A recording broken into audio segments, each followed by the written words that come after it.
Hello बच्चों, अध्याय 1 आवेश एवं विद्युत क्षेत्र समाप्त हो चुका है। अब केवल इसके महत्वपूर्ण विकल्प यानी कि वस्तुनिष्ठ प्रश्न और रह गए हैं, तो हम इनको भी कर लेते हैं और इसके बाद हम अध्याय 2 जो है उसको स्टार्ट करेंगे। तो थ्योरी पोर्शन में आगे बढ़ते हुए हम लोग देखते हैं कि वस्तुनिष्ठ प्रश्न में पहला क्वेश्चन क्या है। तो पहला क्वेश्चन है न्यूनतम आवेश है, और यहाँ पर इस टाइप से आपको परीक्षा में पूछा जाएगा। न्यूनतम आवेश है और आपको 4 ऑप्शन दिए जाएंगे, तो इसमें से सही ऑप्शन आपको लगाना है। तो पहला नंबर पर लिखा है 1 कूलाम, फिर खा है 1 स्थैत कूलाम, फिर गा पर लिखा है 1 माइक्रो कूलाम और घा है इलेक्ट्रॉनिक आवेश। तो इन 4 में से सबसे न्यूनतम आवेश एक इलेक्ट्रॉन का आवेश होता है और उसे हम बोलते हैं इलेक्ट्रॉनिक आवेश, इसलिए इसका सही आंसर होगा इलेक्ट्रॉनिक आवेश। तो इसको भी आपको नोट करते जाना है, तो आप स्क्रीनशॉट लेते जाइए और एक एक करके इनको नोट कर लीजिए, क्योंकि ये बहुत ही महत्वपूर्ण है। और आपके नोट्स में क्वेश्चन आंसर के अलावा ये वस्तुनिष्ठ प्रश्न भी हर अध्याय के बाद होंगे, तो कितने अच्छे रहेंगे नोट्स आपके, और साथ में आपकी स्टडी जी बहुत अच्छी रहेगी। पढ़ाई में मन भी लगेगा आपका, क्योंकि आप टेंशन फ्री रहेंगे कि हर एक अध्याय हर एक चैप्टर की आपकी क्रम अनुसार पढ़ाई हो रही है। इसके बाद यदि बात की जाए दूसरे ऑब्जेक्टिव की, तो ये है 1 कूलाम आवेश में इलेक्ट्रॉनों की संख्या होती है। तो 1 कूलाम आवेश में कितने इलेक्ट्रॉनों की संख्या होती है, तो ये आपको याद कर लेना है कि ये इलेक्ट्रॉन होते हैं 6.25 गुणित 10 पे 18 की घात। तो इसका खा नंबर का जो है वो सही रहेगा। बाकी ऑप्शन आपको भ्रमित करने के लिए दिए जाते हैं, लेकिन आप ये संख्यात्मक मान याद कर लेंगे तो आपको कोई भी भ्रमित नहीं कर सकता। इसके बाद हम देखते हैं तीसरा जो हमें दिया गया है। यहाँ पे पूछा गया है कि एक वस्तु पर 80 माइक्रो कूलाम ऋण आवेश है, तो उस पर सामान्य अवस्था से कितने इलेक्ट्रॉन अधिक हैं। तो ये पूछा गया है आपसे। अब आपको 4 ऑप्शन दिए गए हैं, तो ये तो एक न्यूमेरिकल क्वेश्चन है, तो ये आप इसका क्वांटाइजेशन वाला जो फॉर्मूला है उसे लगा देते हैं। तो एक वस्तु पर 80 माइक्रो कूलाम जो है आवेश है, यानी कि जो क्यू का मान है वो कितना है 80। माइक्रो कूलाम का मतलब होता है 10 पे -6 की घात, तो ये अब कूलाम बदल जाएगा। मैंने आपको न्यूमेरिकल एनसीईआरटी में ये बताया है। इसके बाद सामान्य अवस्था से कितने इलेक्ट्रॉन अधिक हैं, यानी n का मान हमसे पूछा गया है, और E जो होता है वो होता है 1.6 मल्टीप्लाई बाई 10⁻90 कूलाम। तो ये फॉर्मूला हमें याद होना ही चाहिए। अब इसके क्वांटाइजेशन से मैंने आपको लिखवाया था Q बराबर NE। Q की वैल्यू है 80 गुणित 10 पे -6 की घात बराबर n का मान निकालना है, और इलेक्ट्रॉन जो है उसका मान है 1.6 गुणित 10 पे -19 की घात। यहाँ से यदि हम कैंसिल करते हैं तो पहले हम इसको पूरा 16 बना लेते हैं, तो 80 गुणित 10 पे -6 की घात बराबर n, और ये दशमलव इस तरफ खिसका लेते हैं, तो 16 गुणित 10 पे यहाँ पे अगर हम इसके बटे 10 करते तो वो ऊपर पहुंच जाता, इसलिए -20 हम यहाँ पे लिख सकते हैं।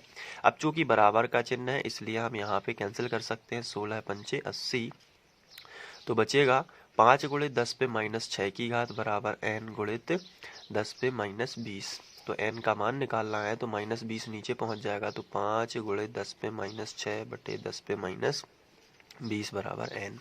ये ऊपर पहुंचेगा तो 5 गुणित 10 पे -6 और 10 पे +20 हो जाएगा, क्योंकि ये ऊपर पहुंच जाएगा बराबर n, तो +20, तो 20 में से 6 चले जाएंगे तो 14, तो 5 गुणित 10 पे 14 की घात, ये n का मान आ जाएगा। और यहाँ पे यदि बात की जाए तो ये 5 गुणित 10 पे 14 की घात लिखा है गा नंबर पर, इसलिए ये फॉर्मूला लगा है Q बराबर NE। इससे सॉल्व हुआ है और इसका सही आंसर होगा 5 गुणित 10 पे 14 की घात।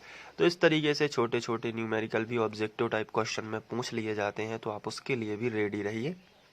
इसके बाद चौथे नंबर पर है ई तीव्रता वाले विद्युत क्षेत्र में आवेश Q पर आवेश Q रखने पर उस पर लगने वाला बल क्या होगा। तो बल का फॉर्मूला मैंने बताया था Q इंटू ई, इसको भी आपको याद ही करना पड़ेगा। तो F बराबर Q इंटू ई, तभी से हम यहाँ से E का फॉर्मूला भी बना सकते हैं F बटे Q। तो F अपॉन Q जो है E का फॉर्मूला होता है, तो F का फॉर्मूला Q इंटू ई, इसे हम बल आघूर्ण में पढ़ चुके थे। तो विद्युत द्विध्रुव के कारण बलागुण, जो विद्युत द्विध्रुव का बलागुण निकाला था उसमें हमने इसको डिस्कस किया था। इसके बाद नेक्स्ट जो ऑब्जेक्टिव टाइप क्वेश्चन है, बिंदु आवेश Q के कारण r दूरी पर विद्युत क्षेत्र की तीव्रता E होती है। तो E और R में रिलेशन क्या होता है, तो 1/r² का होता है, नीचे r वर्ग ही आता है हमेशा, ऊपर Q होता है, यानी कि आवेश होते हैं। तो इसका ख नंबर का सही रहेगा, क्योंकि हमने तीव्रता का व्यंजक जो किया था आप उसमें देख सकते हैं कि E का फॉर्मूला आया था 1/4πε0 Q/r²। तो नीचे क्या था, r वर्ग। इसके बाद नेक्स्ट देखते हैं, यहाँ पे पूछा गया है कि धातु का परावैद्युतांक होता है। तो ये बहुत ही ज़्यादा इम्पोर्टेंट है, धातु का परावैद्युतांक, तो ये याद रखना अनंत होता है।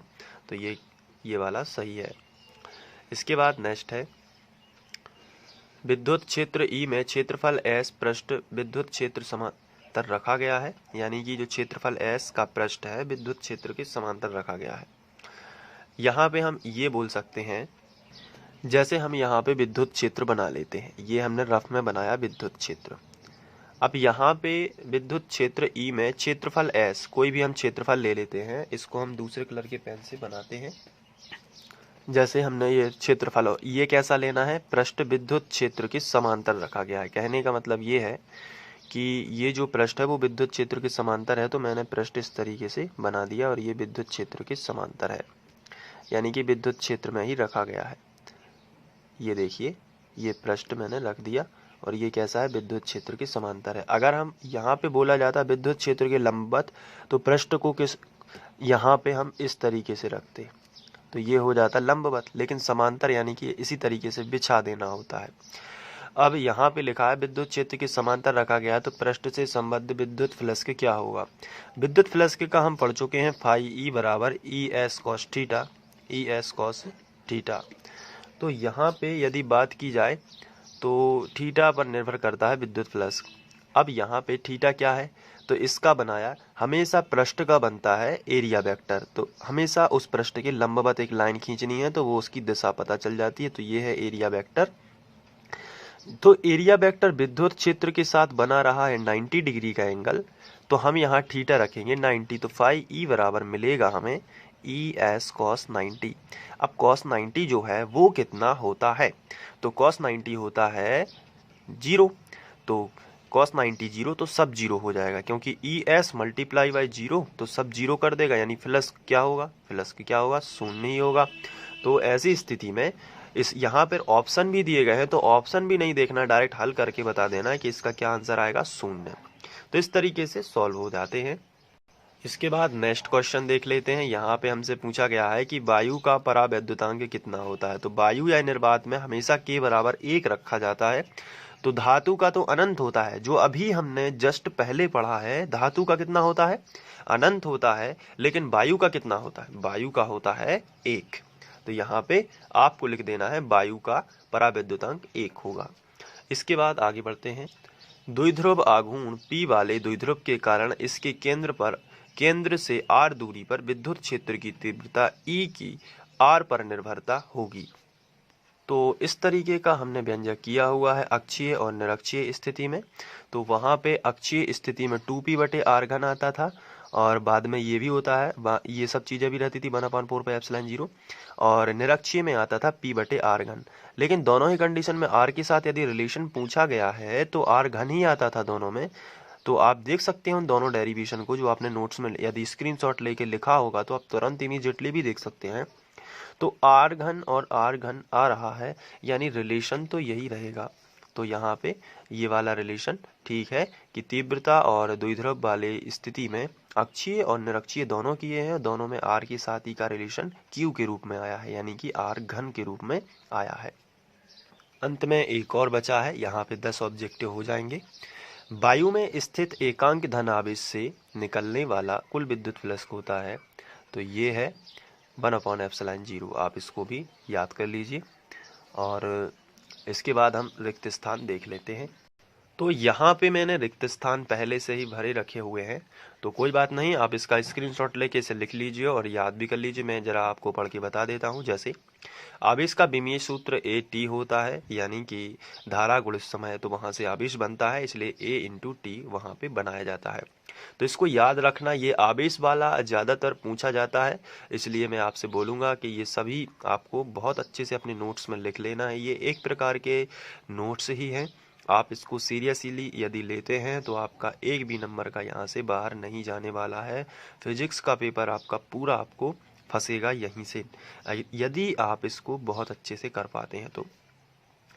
इसके बाद है दो सजातीय आवेश एक दूसरे को खाली स्थान करते हैं, तो वहां पे सजातीय आवेश हम लोगों ने सबसे पहले वीडियो लेक्चर में डिस्कस किया हुआ था कि सजातीय यानी कि समान आवेश एक दूसरे को पास जब लाते हैं एक दूसरे को, तो वो एक दूसरे को क्या करते हैं, प्रतिकर्षित करते हैं, यानी दूर हटाने लगते हैं। जबकि अगर इसका उल्टा केस देख लिया जाए तो दो विजातीय आवेश, विजातीय का मतलब होता है अलग अलग जाति के, यानी कि प्लस माइनस का, तो ये एक दूसरे को क्या करते हैं, आकर्षित करते हैं। अब यदि बात की जाए विद्युत क्षेत्र की तीव्रता का ऐसा ही मात्रक यदि आपसे पूछा जाता है, तो ये तो मैंने वही बताया था, न्यूटन प्रति कूलम। क्यों? क्योंकि अभी हम लोगों ने फोर्स जो देखा है वो द्विध्रुव से, मैंने अभी आपको बताया जैसे फोर्स का होता है Q इंटू ई, तो ई का फॉर्मूला निकालना है तो F बटे क्या कर दीजिए Q, तो ये आ जाएगा क्या E। अब F यानी कि बल, बल यानी कि न्यूटन प्रति Q यानी आवेश, आवेश यानी कि कूलाम, तो न्यूटन प्रति कूलाम, ये है तीव्रता, विद्युत क्षेत्र की तीव्रता का। अब आगे बढ़ते हैं, तो यहाँ पे दिया गया है विद्युत क्षेत्र का विमीय सूत्र। विद्युत क्षेत्र का विमीय सूत्र मैंने विद्युत क्षेत्र की तीव्रता बताया था, मैंने यहाँ पे डायरेक्ट लिख दिया है, तो आप इसको कैसे करना है वो आपको मालूम है, यहाँ से करना है। ये देखिए, न्यूटन प्रति कूलाम यानी कि बल का लगा देना है द्रव्यमान गुणित त्वरण, द्रव्यमान गुणित त्वरण, और कूलाम का क्या है, ये तो आवेश ही है, तो आवेश यहाँ पे लिखकर द्रव्यमान का m, त्वरण का LT-2, आवेश का AT। अब बस इसको ऊपर पहुंचा दीजिए, तो m ज्यों का त्यों, L यहाँ पे है नहीं तो L भी ज्यों का त्यों, और A जाएगा ऊपर तो हो जाएगा A-1, और T जाएगा ऊपर तो T-3 हो जाएगा। बस यही यहाँ पे लिखा है। ये यहाँ पे जो लिखा है इसको देखिए जरा ध्यान से, ये L घन यहाँ पे नहीं है केवल, नहीं तो वो आता नहीं है, आप देख सकते हैं हम लोगों ने यही किया है, तो L की एक ही विमा रहती है, वो भी त्वरण के हिसाब में। चलिए आगे, एक आदर्श द्विध्रुव का आकार शून्य होता है, ये भी आपको ध्यान रखना है। नेक्स्ट है दो बिंदु आवेश -q प्लस q दूरी L पर है, तो द्विध्रुव आघूर्ण क्या होगा, तो द्विध्रुव आघूर्ण का फॉर्मूला क्या होता है, क्या आप समझ पाए, आवेश गुणित दूरी, ये होता है उसका बेसिक फॉर्मूला। तो आवेश यहाँ पे q दिया गया है तो q ही लिख देते हैं, दूरी यहाँ पे L दी गई है तो L, तो QL हो जाएगा क्या, द्विध्रुव आघूर्ण। तो आवेश गुणित दूरी के हिसाब से बस यहाँ पे भरना था। नेक्स्ट है एक समान विद्युत क्षेत्र E में द्विध्रुव P पर लगने वाले अधिकतम बल आघूर्ण PE होता है, ये अधिकतम के बारे में हम लोग पढ़ चुके हैं उस डेरिवेशन में। इसके बाद है गास की प्रमेय के अनुसार किसी बंद पृष्ठ से संबद्ध विद्युत फ्लक्स उसके भीतर उपस्थित आवेशों का 1/ε0 गुना, ये तो गास का प्रमेय ही पूरा पूछ लिया गया है, तो यहाँ पे खाली स्थान छोड़ के गास का प्रमेय पूछ लिया गया था। तो अब यदि आपको स्क्रीनशॉट चाहिए तो सबसे पहले मैं यहाँ पे ये दे देता हूँ रिक्त स्थानों का स्क्रीनशॉट, तो आप जल्दी से इसको लिख लीजिए। चलिए देखिए, यहाँ से अब आप स्क्रीनशॉट ले सकते हैं, ले लिया होगा यदि, तो अब देखिए, ये देखो, ये भी आप स्क्रीनशॉट ले लीजिए। तो ये हो गए आपके रिक्त स्थान। अब बात करते हैं सही विकल्पों की, तो वो भी आप स्क्रीनशॉट ले लीजिए। ये पहला और दूसरा इसमें आ गया, इसके बाद ये तीसरा, और तीसरा बस आ रहा है, अभी चौथा आ जाएगा, तो आपको लिखना है एक एक। इसके बाद ये देखिए, ये चौथा यहाँ पे, ये पांचवा और छठवां। इसके बाद ये